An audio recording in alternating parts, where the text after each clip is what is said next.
we say to America is be true to what you said on paper.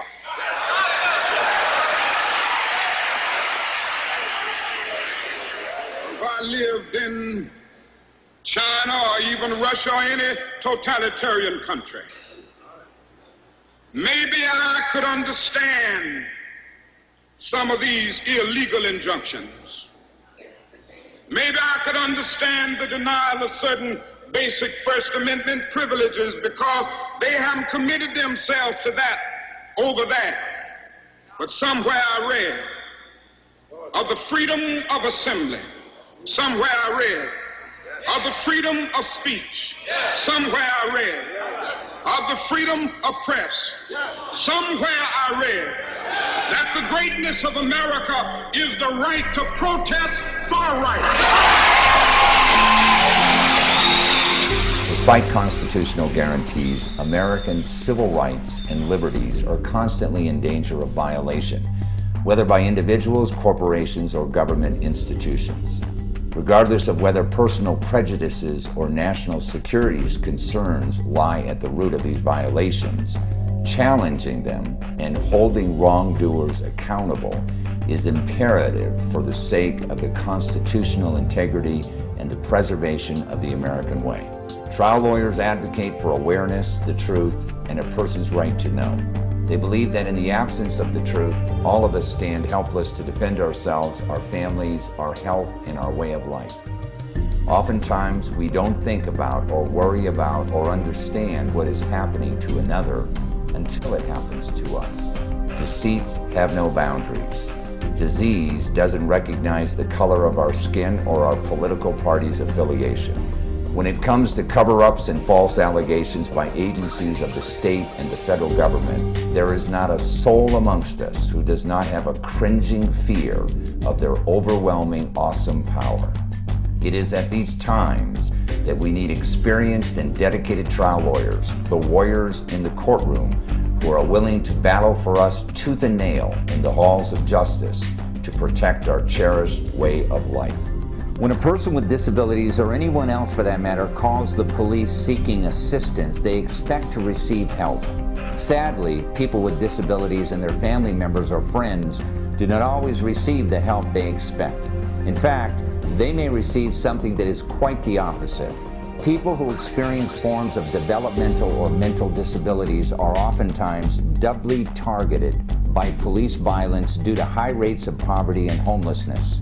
The brutal murder of a homeless man with schizophrenia in Fullerton, California, presents what happens when homelessness, mental illness, and police brutality meet. Kelly Thomas was sleeping on the streets when he was murdered. He was approached by 6 police officers in July of 2011. When Kelly allegedly refused to comply with his arrest, 2 police officers held him down, while 4 more police officers took turns beating him with their batons and stunning him with tasers for 8 minutes. The beating left Kelly comatose and disfigured. He died less than a week afterwards. This was what Kelly Thomas looked like just before he died. To be plain, very little information is collected on a national level concerning police injuring and killing of people with disabilities. The problem comes from a larger failure to gather information on a national basis about police injuring and killing civilians as a whole. Police departments either do not collect or are reluctant to collect this kind of information.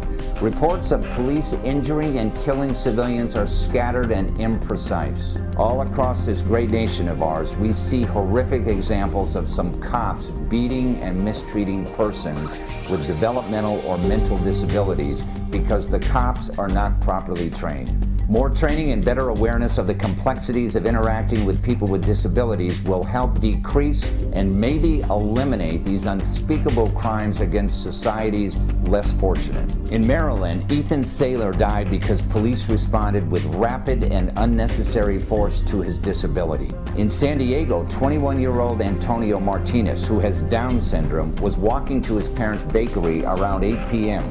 when he was stopped, pepper sprayed, and beaten by a San Diego sheriff's deputy. In Los Angeles, an LA County sheriff's deputy was caught on a cell phone camera throwing a punch in a girl's face. What makes it more outrageous is that it is obvious he hit a person with special needs that was struggling to break loose from the grip of the cop and a female deputy as they were trying to make her get off the bus. In Dayton, Ohio, a mentally disabled teen was harassed and abused by a police officer. In Washington, D.C., police assaulted a homeless man in a wheelchair. In Idaho, police arrested and handcuffed an 8-year-old autistic girl.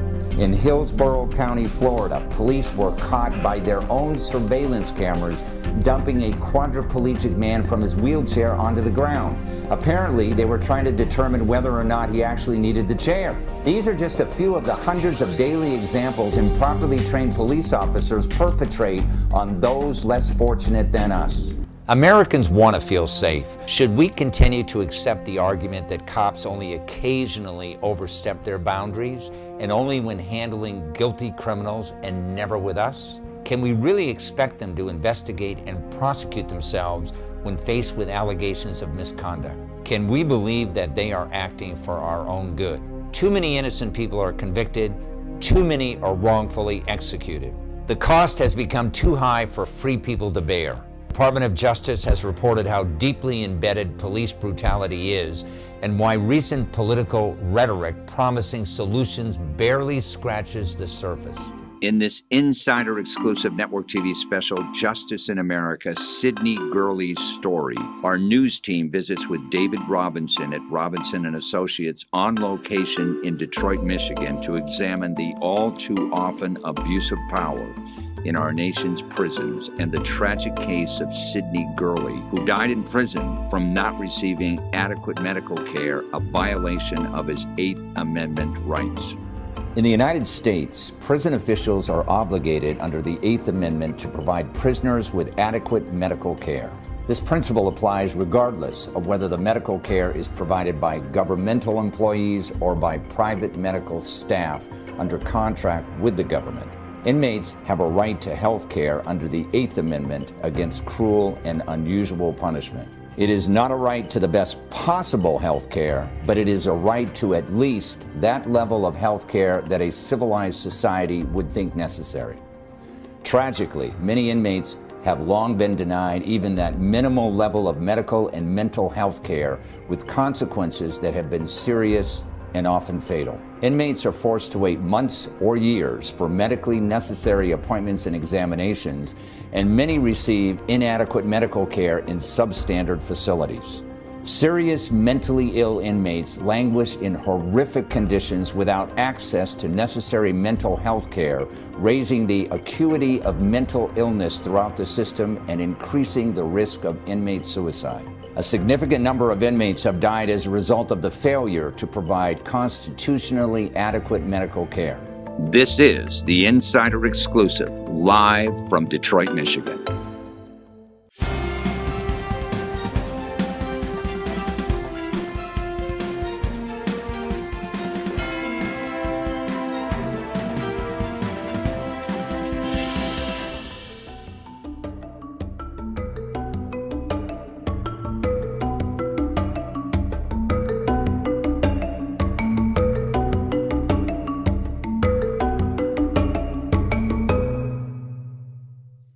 It is my great pleasure to introduce Dave Robinson to the show. Welcome to the show, Dave.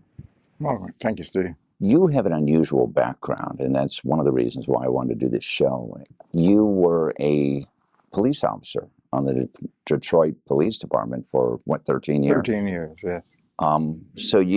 What made you decide that you wanted to become a lawyer after serving on the police force so long? For the most part, I always wanted to be a lawyer.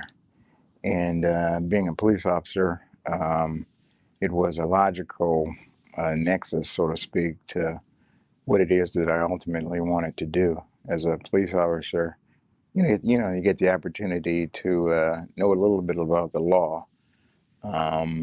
You have an opportunity to, interact and engage with people. And it sort of facilitates the next step of becoming a lawyer, in my opinion. And I saw some very interesting things as a police officer, and that sort of inspired me to do as a lawyer, what I do in the area of police misconduct and civil rights. Right. Now, you've been a lawyer for 33 years, yeah? What do you see the difference between the police force 30 years ago and the police forces today? The only difference, literally, is the implements to what goes along with being a police officer, the function of the job. What hasn't changed and what will never change, Steve, is the human factor of how police officers interact with citizens. That can't be changed. Right. You can go from a baton to a taser, but the attitude and disposition and personality of a police officer 100 years ago is subject to the same propensities as it is today. Would you say that the police officers 30, 40 years ago were more constrained to use severe violence? Because today you have weapons of mass destruction. You have machine guns, basically. And I see more so today that officers are more inclined to just unload a magazine on somebody for the slightest reason. You don't see this back in the 60s or the 50s, do you? Yeah, and you make a very good point, because, when I became a police officer, we had revolvers, and you had 6 bullets, and you kept, extra ammunition on your belt. Yeah. But the practicality, obviously, of being able to discharge more than 6 bullets in a given situation was very, very challenging, unlike it is today. I mean, you've got semi-automatic weapons. You've even got automatic weapons, for policing. And so, yeah, the facility to pull the trigger is greater today than it was 30 or 40 years ago. Most of the cases you deal with are what we call civil rights cases, right? Correct. And today we are here to discuss one specific case which deals with the 8th Amendment, and your client was Sidney Gurley, correct? Would you tell our audience a little bit about what happened? Who was Sidney and what happened to him? Sidney was in jail, in prison for the crime of fleeing and eluding. He had attempted to rob without a weapon a Kentucky Fried Chicken and got caught. And Sidney was a bad crook, for all intents and purposes. An incompetent crook. He was the world's most worst. How do you rob a chicken outfit without a weapon? Right. Well, and so he got caught. Yeah. And he was in prison. He was 46 years old. He had 2 sons, an estranged wife, mother, sister, and a brother. Sidney was a good health. He was 46 years of age. Just prior to his death, he had a physical, which he was in great shape. He worked out every day. He was not always a bad guy. He was in the Army. He was in the Army. He had some vocational training. Right. Yes. And he was even, in the time that he was out of jail, he was a very productive guy, because his family supported him, even into being into the entrepreneurial area, along with his sister. So he ends up going to jail for this crime. What happened? July 30th, he had went to chow. It was a Friday, and they had hot dogs on the menu, and they liked hot dogs. He liked hot dogs. Shortly after eating that evening, he began to get sick. He just thought he had a bad hot dog. But the problem got worse and worse and worse.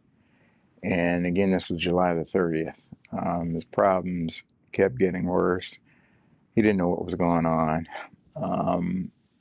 He went to a guard at the advice of some of his co-inmates.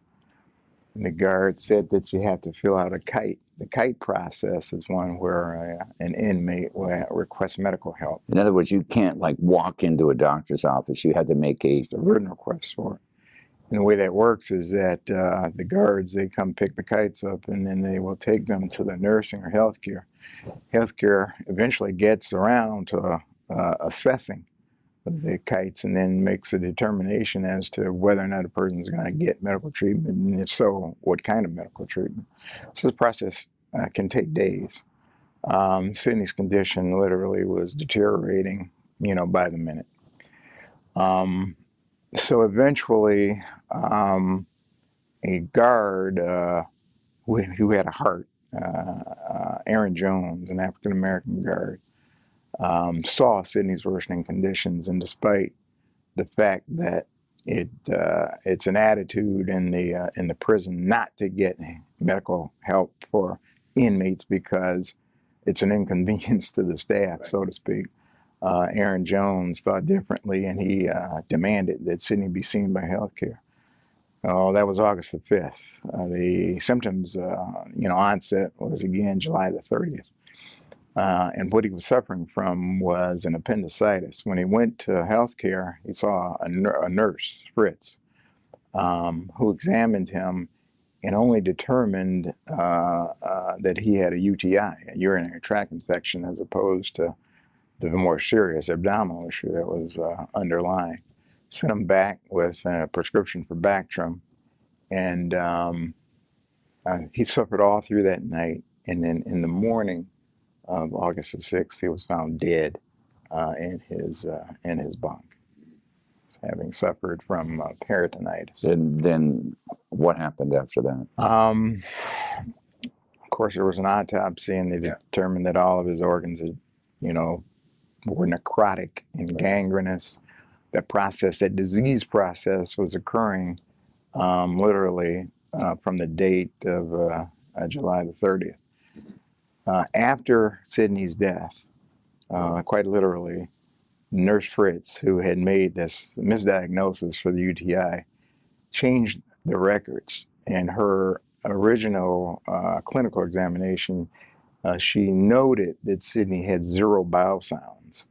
After the death, on the Monday morning, she changed the computer records to say that Sidney had bowel sounds ×4. And what that means is that you could hear digestion in all 4 quadrants of the abdomen, making them look healthy. So how did you discover, you eventually ended up suing the prison? We had to sue the prison, absolutely. How did you discover this change in the medical record?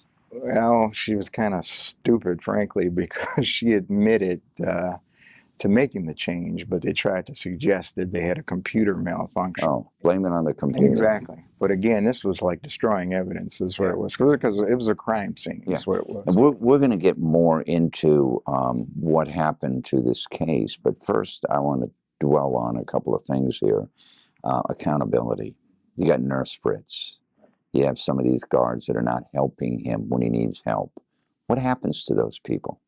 Are they reprimanded? Are their careers destroyed? Are they fired? They are protected. They are protected. The cover-up goes all the way up to the top, literally. Nobody is called on the carpet. They get away with it. In this case, it's like getting away with murder, literally. And there is no sanction. There is no scrutiny. There is no review. Nothing goes in their file. Nothing goes in the file. As a matter of fact, they were determined to not have done anything wrong, frankly. But Sidney's dead. And the standard for the type of case is the denial of medical treatment. Which is the 8th Amendment. 8th Amendment. Persons that are in prison and convicted are protected under the 8th Amendment for against cruel and unusual treatment. Which basically means, in plain old English, that even if you're an inmate, even if you've been convicted of a crime, you're still entitled to reasonable medical care, right? And it's greater than reasonable. It's the same medical care, it's the same standard inside prison that it is outside of prison. Sidney should have been treated the same as if Sidney was outside the prison suffering from the exact same symptoms, and he could have called 911 for help, and they've taken him to the hospital, and they've properly diagnosed him, and he'd been okay. And he was about ready to be released from jail, wasn't he? Yeah, within 30 days or so. He had served his time. Yeah. He paid his debt to society. Right. And was looking forward to, reuniting. So when you have all these facts, you and you sue the prison, you sue the state, actually the city, right? Was this city or state prison? Well, it was a state prison, but technically you can't sue the state in federal court, so we just were left with suing the individual. When you have all these facts, what does the opposing counsel say? Well, again, the two guards, their testimony was that Sidney never appeared to be in distress. Sidney was fine. He was skipping happy, go lucky, and it confounded, and we disputed that, of course, with the medical science, because Sidney's organs had shut down. They were in the disease process, and so his his appendix had already ruptured, and this poison, this toxin, was infiltrating his system. He could not have been fine and not in distress as they purported. But again, those were lies, and those were easily defeatable lies with the experts that we had hired, of course. None of it made sense. So eventually, you settled the case. They offered $40,000, Steve. $40,000. Was that at the beginning? That was at the beginning. At the beginning. The $40,000, like, let's go away, right? Let this go away. $40,000, yeah. So what did you end up settling the case? $850,000. $850,000. Well, congratulations on that. Let's talk about, because when people watch this show, there are many, as you know, there are many times the attitude, I think, of many guards in institutions are, the only good inmate is a dead inmate. I mean, seriously, I've interviewed a lot of them. But they are entitled, let's get back to this reasonable medical care. You say the same medical care as on the outside, correct? Correct. Do you think that prisons afford this to inmates? Absolutely not. Prisons privatize the health care. Right. And companies that provide healthcare services are businesses for profit. And so where they can cut corners in order to buttress their profits, they do so. And routinely, nurses are used to make diagnoses and to give treatment when that is against the law. It's against protocol, for sure. Right. And that's what was going on here. There was even a PA that we sued, a physician's assistant. Sued them personally. Right. And what happened with that case? We settled her case for $100,000. Now, what kind of insurance do they have? They've got good insurance. The state is self-insured, so there wasn't any insurance with the state, but with the PA, there was insurance. So. Because you handle a lot of civil rights cases, and this is one of them. Mm-hmm. What's the definition of civil rights? Civil rights is something that goes back to the Federal Statute 1871. And today, the civil rights does not have the same historical implication that it did back then following, slavery and the Emancipation Proclamation. Nonetheless, the rights that are guaranteed under the Constitution and are protected by certain federal statutes for reasonable searches and reasonable conditions of confinement, reasonable medical treatment, they are subsumed under this historical and very significant law, and under the rubric of, again, civil rights and the protection of the individual integrity, right, bodily integrity of our citizens. Having been a lawyer for a police officer for 13 years, and now seeing the other side and suing the police departments, why is it important to have a lawyer when you file a case or when you have a legitimate claim against any law enforcement agency? The law is an intricate beast, and maneuvering your way through that is very, very complicated. It can be complicated. There are so many protections, Steve, that the law for immunities that are afforded to law enforcement officers and qualified immunity and state immunities, navigating your way through those things and around those things to get to the nugget, so to speak, of what puts them on the hook is very, very difficult. So you need a lawyer to do it. And you have an absolute right to demand one, right? In a civil case, you don't. In a criminal case, obviously you do, right? But not in a civil case. Any parting words on Sidney's case?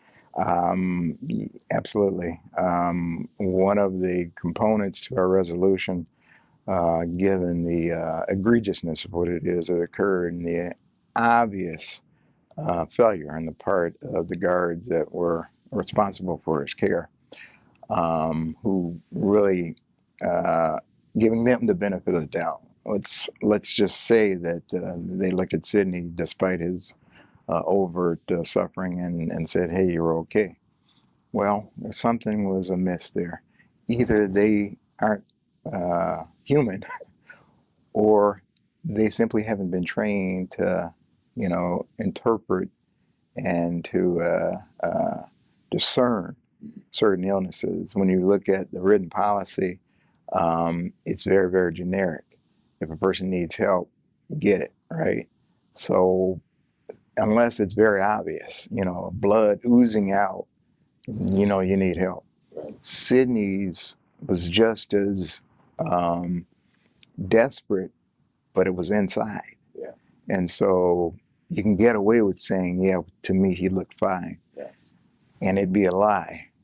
But what we want to do is to establish more precise guidelines, and we are, under our resolution, are able to make these suggestions to the Department of Corrections in order for officers to be more insightful and more discerning with regard to an individual's request for help. Well, congratulations on getting the settlement for their family. They certainly deserved it. No money can ever replace, a human being.